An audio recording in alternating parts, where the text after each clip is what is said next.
A green industrial revolution, economy and energy.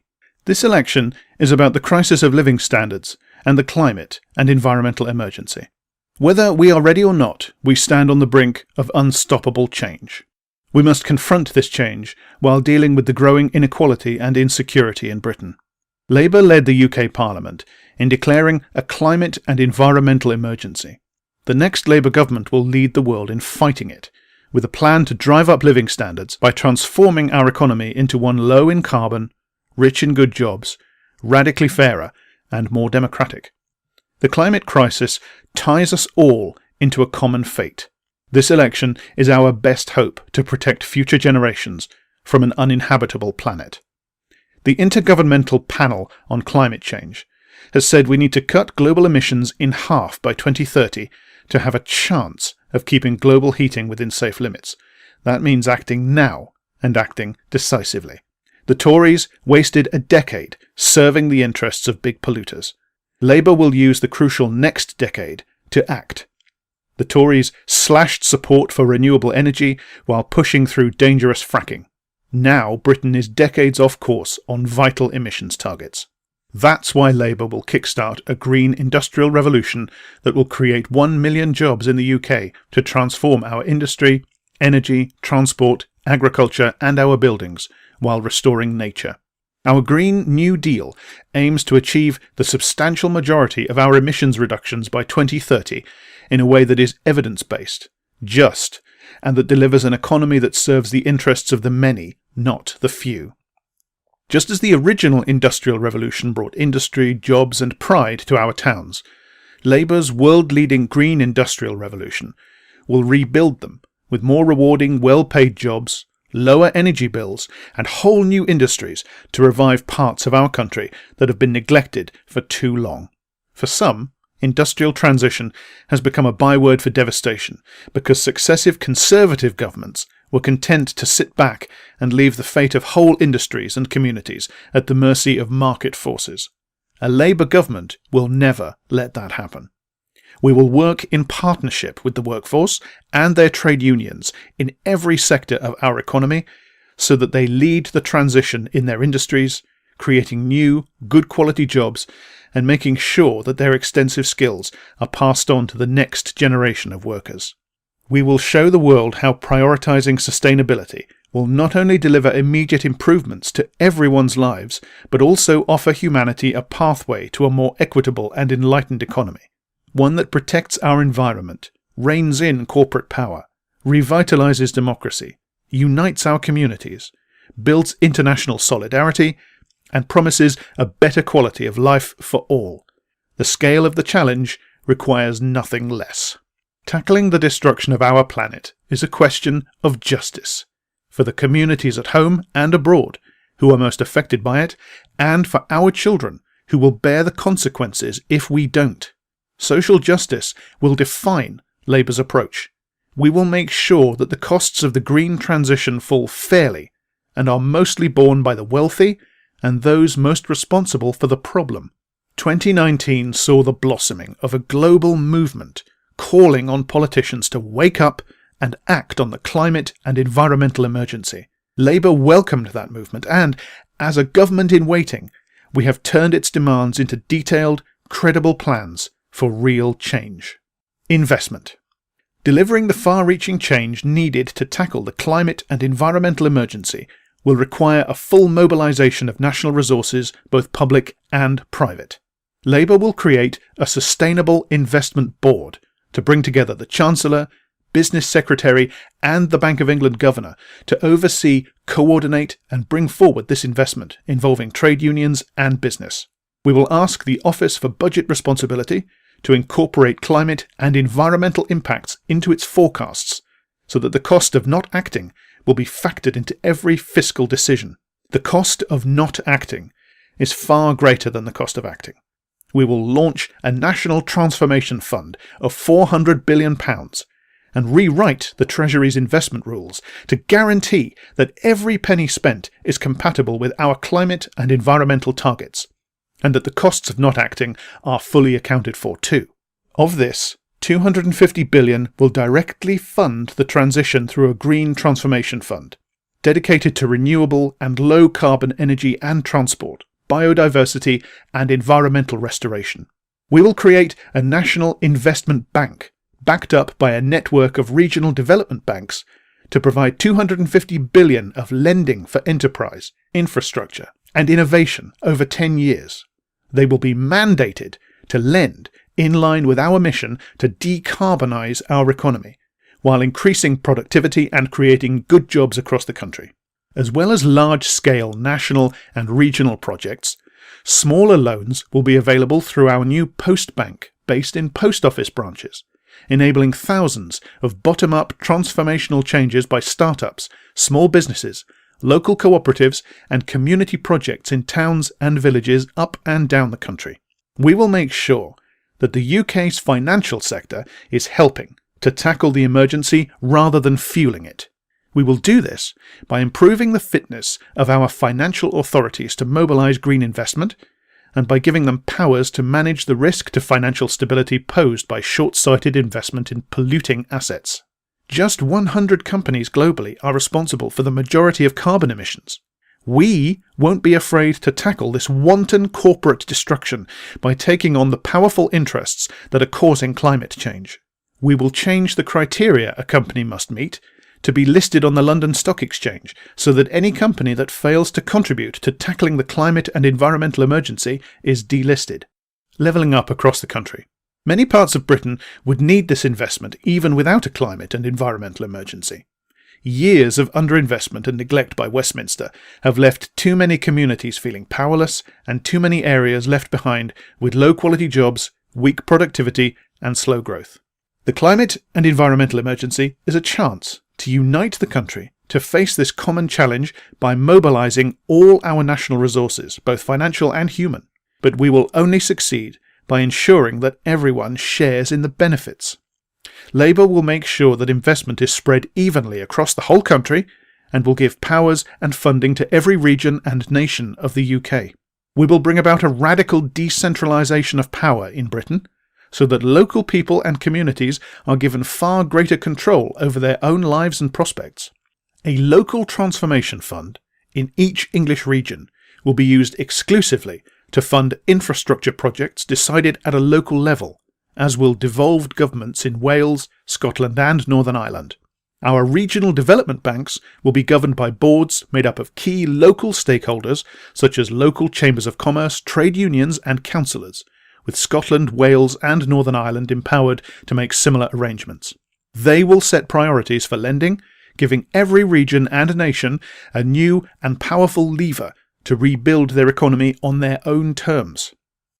We will shift the political centre of gravity by placing the National Transformation Fund unit, a key part of the Treasury, in the north of England, and build up the regional offices of government in each of the 9 English regions to coordinate government policies at the regional level, as well as ensuring a regional voice in Whitehall. Energy. Energy use in buildings accounts for 56% of the UK's total emissions, making it the single most polluting sector. We will develop the recommendations of our 30 by 2030 report to put the UK on track for a net zero carbon energy system within the 2030s, and go faster if credible pathways can be found. We will deliver nearly 90% of electricity and 50% of heat from renewable and low carbon sources by 2030. We will build 7,000 new offshore wind turbines, 2,000 new onshore wind turbines, enough solar panels to cover 22,000 football pitches, new nuclear power needed for energy and security. We will trial and expand tidal energy and invest to reduce the costs of renewable and low-carbon hydrogen production. We will upgrade almost all of the UK's 27 million homes to the highest energy efficiency standards, reducing the average household energy bill by £417 per household per year by 2030 and eliminating fuel poverty. We will introduce a zero-carbon home standard for all new homes. As part of heat decarbonisation, we will roll out technologies like heat pumps, solar hot water and hydrogen, and invest in district heat networks using waste heat. To balance the grid, we will expand power storage and invest in grid enhancements and interconnectors. We will expand distributed and community energy and immediately and permanently ban fracking. We will support energy workers through transition and guarantee them retraining and a new unionised job on equivalent terms and conditions. We will introduce a windfall tax on oil companies so that the companies that knowingly damaged our climate will help cover the costs. We will provide a strategy to safeguard the people, jobs and skills that depend on the offshore oil and gas industry. Ownership. We will not achieve the promise of a fair and sustainable economy if we repeat the mistakes of the carbon era, when the capture of a natural resource for private profit created a vastly unequal and polluting economy dominated by powerful vested interests. It's not just carbon. From the depletion of fish stocks to the burning of the Amazon, profit has proved a poor regulator for use of our natural resources. Whether it is the trillions of litres of water lost through leakages, barriers to renewable energy connecting to the grid, or the billions of pounds of bill payers' money being siphoned off in dividends to wealthy shareholders, Tory privatisation of our utilities has been a disaster for both our planet and our wallets. We will put people and planet before profit by bringing our energy and water systems into democratic public ownership. In public hands, energy and water will be treated as rights rather than commodities, with any surplus reinvested or used to reduce bills. Communities themselves will decide, because utilities won't be run from Whitehall, but by service users and workers. Public ownership will secure democratic control over nationally strategic infrastructure and provide collective stewardship for key natural resources. In the case of energy, it will also help deliver Labour's ambitious emissions targets. Whereas private network companies have failed to upgrade the grid at the speed and scale needed, publicly owned networks will accelerate and coordinate investment to connect renewable and low-carbon energy, while working with energy unions to support energy workers through the transition. Under Labour's plans, a new UK National Energy Agency will own and maintain the national grid infrastructure and oversee the delivery of our decarbonised targets.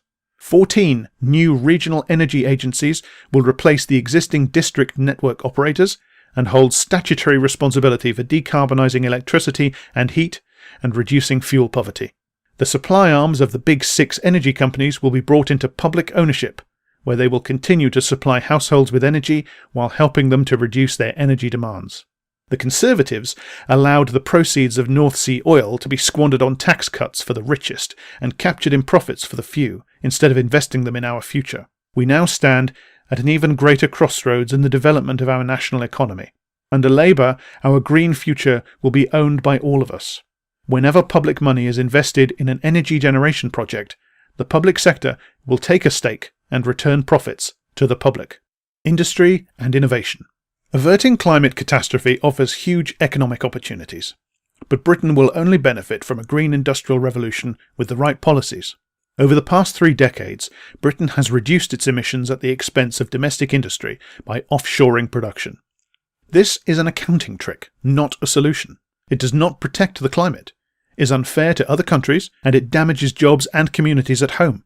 Labour will take full responsibility for our carbon footprint instead of passing the buck.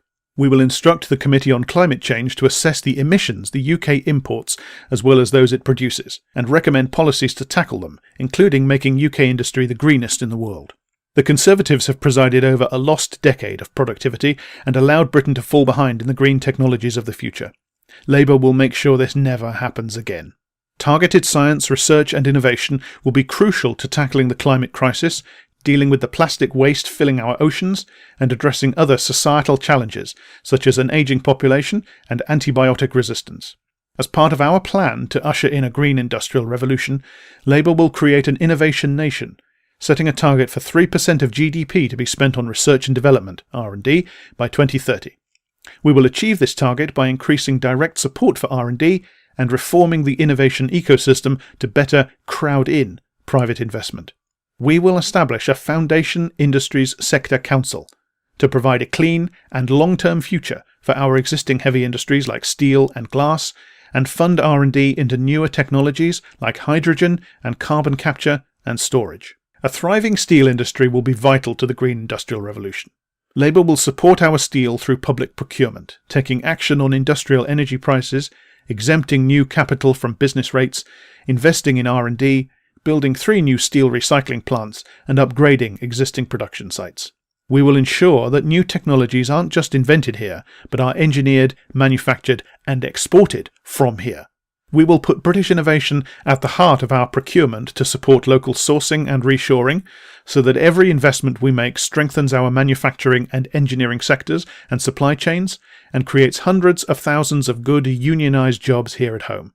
We will use the power of public procurement to strengthen local jobs and supply chains, and will require all companies bidding for public contracts to recognise trade unions, pay suppliers on time, and demonstrate equality's best practice. As we transition, we will ensure the UK's automotive sector isn't left behind by the electric revolution by investing in 3 new gigafactories and 4 metal reprocessing plants. By supporting UK-made electrical steel, we will ensure robust support for an end-to-end UK supply chain. We'll also take on the global plastics crisis by investing in a new plastics remanufacturing industry, creating thousands of jobs, ending exports of plastic waste, and reducing our contribution to ocean pollution. Labour's progressive trade strategy will be aligned with our industrial strategy to help develop the industrial base needed to deliver high-quality exports and the decent jobs that go with them. Labour will champion exports from the environmental goods and services sector, building on the 300,000 jobs that the sector already sustains. We will uphold the highest environmental and social regulations in all our trade relations, and will never downgrade standards as barriers to trade. Skills. Our green industrial revolution will create at least 1 million well-paid unionised jobs in the UK. We will train people in the skills they need to access these jobs of the future. Britain's skills crisis has grown under the Tories. The apprenticeship levy has been beset by problems, leaving employers paying into a training budget they are unable to spend. And it is not delivering for small businesses. We cannot afford to carry on like this. Labour will make it easier for employers to spend the levy by allowing it to be used for a wider range of accredited training, in line with guidelines set by the Institute for Apprenticeships and Technical Education and government's wider priorities for the economy. We will launch a climate apprenticeship programme to enable employers to develop the skills needed to lead the world in clean technology. Under this programme, employers will be expected to allocate 25% of the funds in their apprenticeship levy accounts to training climate apprentices. These funds can be spent directly or allocated to a ring-fenced climate apprenticeship fund, which will be topped up with any surplus raised through inclusive ownership funds and made accessible to non-levy paying businesses. Targeted bursaries will be available to women, BAME people, care leavers, ex-armed forces personnel, and people with disabilities to encourage them to take up climate apprenticeships, the STEM of the future. We will further help small businesses by increasing the amount that can be transferred to non-levy paying employers to 50% and introducing an online matching service to help levy paying businesses find smaller businesses to transfer their funds to.